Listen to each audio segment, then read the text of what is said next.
Have you ever wondered how good you could be at road cycling? Like if you went all in, hired a nutritionist, worked with a coach, made it your full-time job. For the last 5 years, I did that. I went from like buying my first road bike to going to the Tour de France as a spectator. But I was getting faster and faster and stronger until it all came crashing down. Look at the car down there.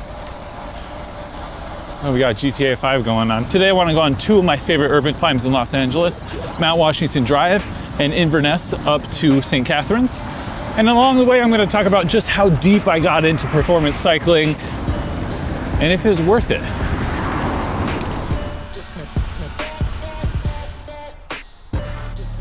This is Mount Washington Drive. It's 1.3 miles long, 6.2% average grade. And it has a bunch of switchbacks, which is a really cool, nice surprise in the middle of an urban climb. This part of LA, I think, has some of the best city riding in the US for sure, and maybe worldwide. It reminds me a lot of the neighborhoods up behind Mount Tibidabo in Barcelona. The difference being, this is the middle of LA, so you still get all the amenities of the city, whereas like Tibidabo is behind Barcelona. It's where Sepp Kuss lives, a bunch of World Tour pros. Amazing cycling over there. I'm spoiled that we have something similar right here, as you'll see. When I first started cycling, I didn't realize like how good the cycling was here. In fact, I just started because, oh, we got a flat. We got a puncture. But I think we sealed. All right. I guess we're gonna do a real-time test of tubeless tires. Anyways, when I started riding, it's gonna be a little bumpy here. As you can see, the road surface definitely is not that nice. So while you get like a really nice climb, road quality is questionable, but that's kind of LA. When I started riding, it was COVID. I was basically just depressed, out of shape, and I wanted to get out of the house. And I remember riding my bike as a kid and enjoying it, so I thought, I'll get a road bike. And it started out as 15, 20-minute rides and began to grow further. Eventually, I was getting to the point where I was really proud of the rides that I did. I remember the first like big achievement on the bike that I felt just like proud of making it up this climb was climbing to the top of Griffith Observatory in Griffith Park. It took me like almost a half an hour to do, but it was the biggest ride, biggest climb I had done on the road bike. And the funny thing is now, 5 years later, I'm up there every week. Like I've done that ride, that climb over 250 times. It's gone from being an achievement to just a normal part of my life. And don't get me wrong, the climb will always have a special like place in my heart. It's just kind of funny how things change so quickly. Maybe you have a similar story. For me, it kind of felt like, let me get my glasses in here. Oh my gosh. There we go. Okay. We're gonna edit around that. For me, cycling has kind of felt like that story about the frog in boiling water, where like if you throw a frog in a pot of boiling water, they're gonna jump out right away. There was no way I was gonna wear Lycra. But if you put the frog in a pot of tepid water and slowly crank up the heat, it'll sit there until it's fully decked out in Lycra and sunglasses and everything. It'll boil to death. I've kind of forgotten how weird it is and all the little like quirks. Within a year, I was wearing Lycra. I had upgraded my bike. I hired a coach, Cam Nichols, YouTuber, founder of the Road Cycling Academy. And I had a goal, 300 watt FTP. I made a whole video about it. It took me a little while, but I did get there. I documented the whole thing. I called it How I Became an Above Average Cyclist. I used the bell curve for cyclists reporting their FTP.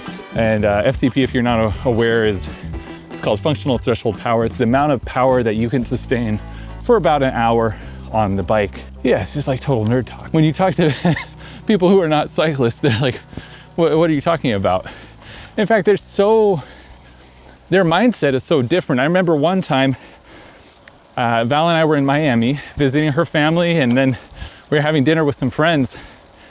And one friend was just being polite. And she was like, hey, Mitch, you've been doing this cycling thing for a while. You think you're ever gonna get to the Tour de France?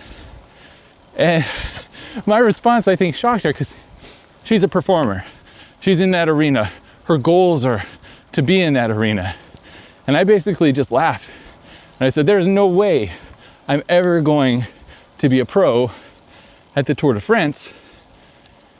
And she saw it as like, what do you mean? Don't you believe in yourself? But I had kind of learned through that process of how far away I was from the pros. There's like FTP, but the way the pros measure their climbing is by watts per kilogram. So you take your raw power over your weight. And at that time, when I hit 300 watt FTP, I was weighing like 170 pounds. And so that gave me a watts per kg of 4, which is good. Pros are like 6, 6.5. Some people even estimate Tadej Pogačar, the GOAT of cycling, he's probably around like 7, maybe higher. So the difference between me and the pros was so astronomical. It's like it's impossible to describe to people who don't cycle. So I kind of laughed it off. But there's this other part of me. When I was in high school, look at this. It says everything on it. Basketball, dinner, East ballroom, arrow. What more do you need? I mean, this is so perfect. My gym class was scheduled at the same time that the track team would meet. During the warmer months, when we'd be doing our warm-up, the track team would also be doing their warm-up run. And there was nothing I enjoyed more than lapping the track kids, because I was just a dumb teenager.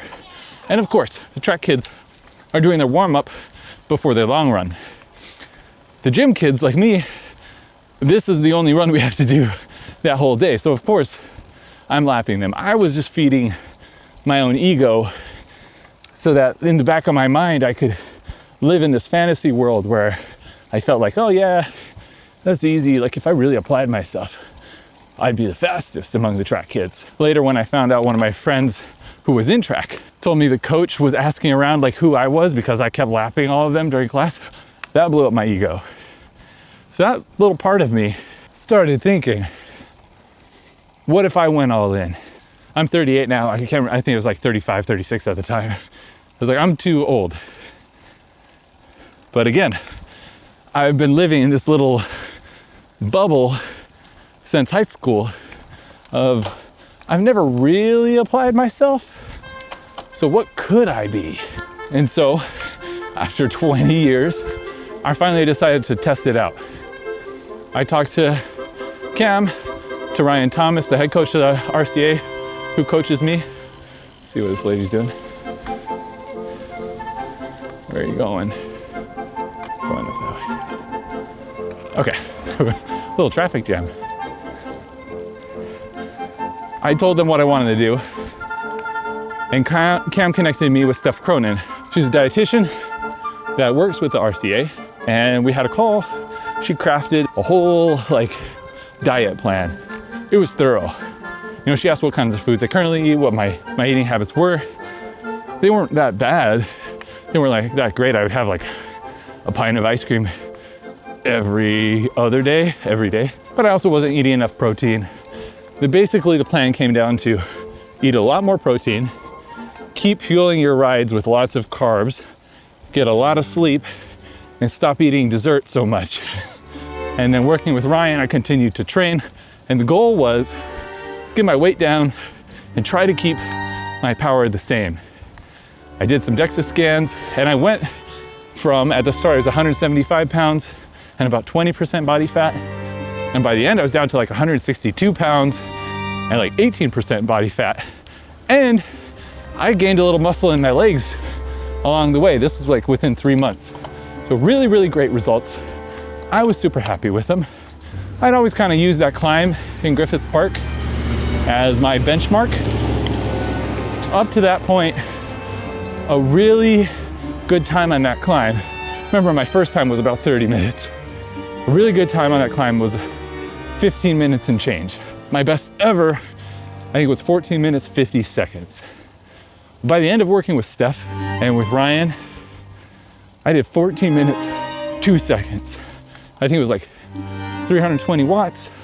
I was down to 162 pounds. So it was like 4.3 watts per kilo.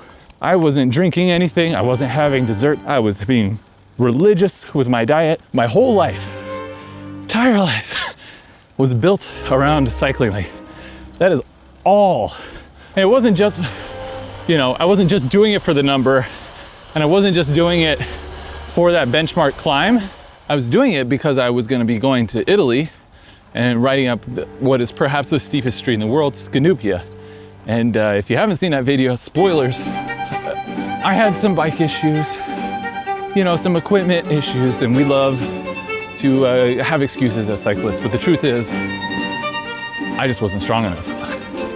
After all that, like, I was not strong enough to make it up that climb without putting a foot down. I put my foot down like 6 times. I had to hike up some of that climb. That little part of me that had always been protected by never trying 100% was now exposed and vulnerable and hurt for the first time. Here I was, a grown-ass man, realizing, oh. I went home and I did what any other cyclist would do. I got a mountain bike and I started mountain biking. I figured if I just start doing this other thing, which worked out really well for a while. My friend Carla taught me how to mountain bike. I was progressing again, it was a lot of fun. I got to the point where she took me to a bike park. I worked my way up these trails, and then I posted a video because I was really, really proud. And I still remember I got a message after posting the video from a fellow YouTuber who I respect a lot. I know him fairly well from just like DMs, and he's very strong and he's very genuine. And he genuinely asked me the question, is this footage in slow motion? I think he had a question about the camera, but he looked at me descending on a mountain bike, and the first question he had was, is it in slow motion? And then I had another friend, Artem, who earlier that year had been at the Tour de France with me as a guest of Visma Lisa bike. He posted publicly on the post the same question. Oh man. Hey, being a YouTuber is a really funny thing because you kind of live in this world where it's not just the negative comments. The positive comments can be really bad for you too, because you start to believe you're better than you are. I was talking with a friend about this the other day. Like, you do kind of have to be a little bit delusional as a YouTuber and as a performance-oriented cyclist to keep going. Because if you step back and you look at reality, you realize I'm never going to the world tour. I'm never this, I'm never that. And that'll suck the motivation out of you really, really fast. Up until the moment where I decided to kind of give it my all, go all in, which I think was a really good thing for me to do as a person and for my own growth. It did hurt me as a cyclist and as a YouTuber because I just became too self-conscious of my own shortcomings. And suddenly the flaws in every video and every workout became amplified. I totally forgot that I had a little puncture. Looks like it's holding up pretty well. Take that, Cam. Tubeless doing its job. I think I'd rather stick my dick in a blender than use tubeless. Is that a camera on this fit? Yeah. That's still a good ride. Thank you. Have a good walk. Well, we're in Pasadena now. This little stretch of road going to the Rose Bowl is so nice. Yeah, just spoiled. All of that stuff happened end of 2024, so I had all of 2025. And I'm not superstitious. I'm not a spiritual person, really. But I do believe that, not that negative things are gonna happen to you if you're negative, but if you're negative, you're more likely to find the negative things. And in 2025, that's just kind of the state of mind I was in. I started off the year thinking I was gonna get back into training, and I hadn't really processed the crisis that was happening. As a first middle-aged person to ever go through a crisis and realize that they weren't young anymore, this was a really difficult time for me. And just bottling it up and ignoring it wasn't gonna solve the problem, believe it or not. And so I just had this like repeating pattern of I would train, something would happen that would derail my training. I would get into a depression, like a slump, and then repeat that process over and over again. And I couldn't figure out why I couldn't get out of it. Like first I had a spider bike and that was infected. And then I was training again. And then I injured my hamstring. And I had to do like PT for a couple months to fix that. Then I was training again. I got in one crash. I had to take a couple weeks off the bike. And then I started training again. I got another crash. Like that was 2025 for me. So now 2026 kind of took a little bit of a step back. And I'm wondering, what am I training for? What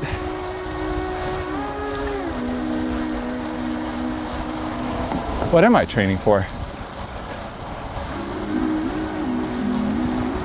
And that was kind of the impetus of this video. And while getting ready for it, I put out a little question on Instagram asking you how you would define an above average cyclist, because that was the video that did really well for me last time. And as a YouTuber, I want the video to do well again. But the more personal reason, selfish reason, I was asking was, I wanted to see why other people ride the bike.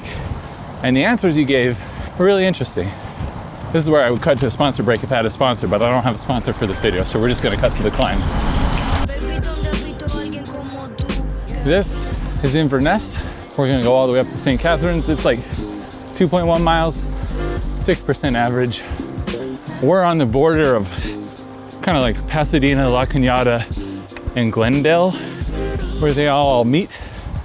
And I love the neighborhood up here. The roads are nice and smooth. Inverness was recently repaved, which is extra nice. And streets are quiet. So like I was saying, I asked you all, how do you define an average cyclist? And the first group of responses were around the idea of like an above average cyclist doesn't get dropped. VO2 Maximus said, like, you know, when people aren't dropping you. And I totally get that. I think that was when group rides became fun for me. When I went from barely holding on at the back of the group to being in the middle of the pack. There aren't a lot of group rides where I'm at the front end. It's all relative, right? Like at my peak, it's probably about 4.2 watts per kilo for my FTP, which statistically, like if you take 10 random people off the street and have me race against them, I'm gonna be faster than 8 of those people based on that. But it really depends who you're riding with. And I found the faster you get, you tend to ride with faster people. Especially with the YouTube channel, I get invited on a lot of very fast rides with very fast people. And so I'm constantly just trying to keep up. Like there are group rides that are casual and chill where I'm doing great. And maybe I'm at the front of the pack. And then there are other times, like when I went to the press camp for this bike in Switzerland, I was one of the slowest, if not the slowest person at that press camp. I'm pretty quick. I was getting demolished. They were all doing like 5 watts a kilo up the climb, which I couldn't do ever, even at my peak fitness. That was kind of like the next thing that I saw, like the group people would, a lot of people responded that your FTP, whether it's raw watts or watts per kilo, that's what defines you being an above average cyclist. And that's kind of the definition I went for in the video that I made. But the interesting thing in the comments that I got was the difference in answers. Deniosium says a hobbyist should be 270, an amateur 300, pro 450, everything under 80 kilos. Whereas Liam Davidson says 201 watt FTP is like a good one.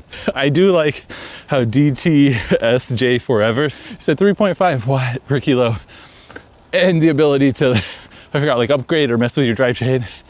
I like that like two-pronged approach, kind of even it out. You have to be fit, but also like a decent bike mechanic. And that got me thinking, like, it's not just the performance side, right? You can be an above average cyclist in a lot of other ways. My favorite response was from Dylan, who commented on, like, if you're not wearing ankle socks, then you're definitely above average.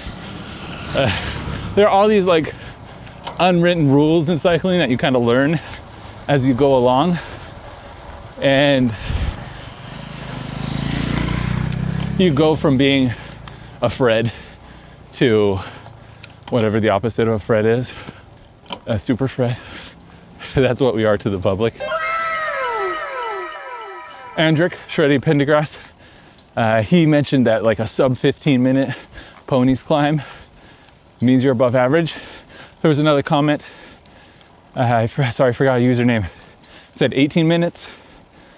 I like the 18-minute benchmark more than the 15-minute.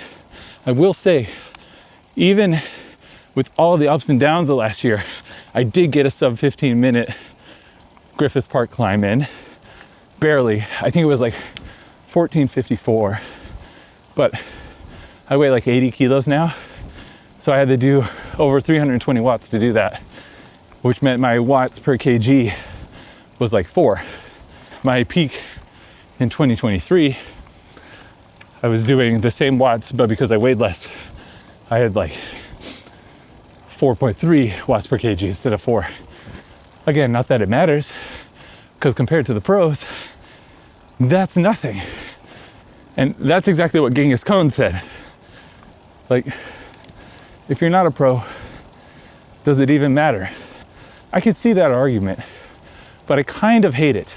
Sorry, Genghis Khan. I do not want to use this phrase. I hate this phrase. I think it's just like a gross phrase, but it perfectly describes the point I want to get across. So I'm going to use it anyways. My apologies. The phrase is, don't yuck my yum. I know, I'm sorry. But I see a lot of times in cycling, there's like everybody, again, sorry, is yucking each other's yum. Performance-oriented cyclists, like the people that like watch the Nero show, they're just like, oh, all these, you know, like gravel bikers or bikepacking people, like they don't know what it's really like. And then people that are just leisurely riding, they look at all little spandex warriors, and like, you guys don't know what you're doing. And we're all just, sorry, yucking each other's yum. And yeah, like Genghis Khan said, it doesn't really matter if you're not a pro, whatever your FTP is, but it can matter if it matters to you. And I think that's the thing I'm personally figuring out right now. It's not a bad view. I've been taking a couple of weeks off of training, just trying to ride and have fun again. And the nice thing is I don't have to ride. There's nothing on my training schedule, but I do still feel compelled to ride. I have no obligations. I don't need to. And I don't know why I feel the compulsion, but to be honest, I'm kind of glad that it's there, because it means somewhere deep down, aside from all of this little mini crisis that I'm allowing myself to have because I'm overthinking everything, some part of me just really loves riding my bike. And for now, that's enough. And I do like the accountability of having a coach and training. So I'm going to continue to do that. But like I said in my last video, I'm going to take it a step at a time. And I'm going to figure out where it takes me. And I don't know what my next training goal is. But when I figure it out, I'll let you know. And in the meantime, I'd love to hear why you ride your bike. Not what makes an above average cyclist, or not what your FTP is, unless you want to tell me. Just don't yuck my yum. Oh, sorry.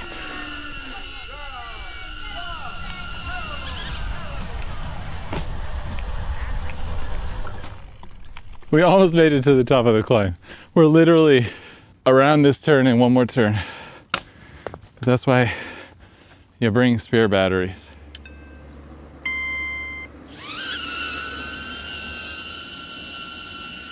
I guess that could be another motivation. Maybe that's my purpose, is get fast enough so I can finish the climb before the drone battery dies. That could be good. I was pushing it on the first half of the climb. I think I was doing about 300 watts. I wasn't slacking off, but also, you know, I'm probably honestly over 80 kilos right now. I bet I'm close to 185 pounds. And this is it. See, I told you we were close.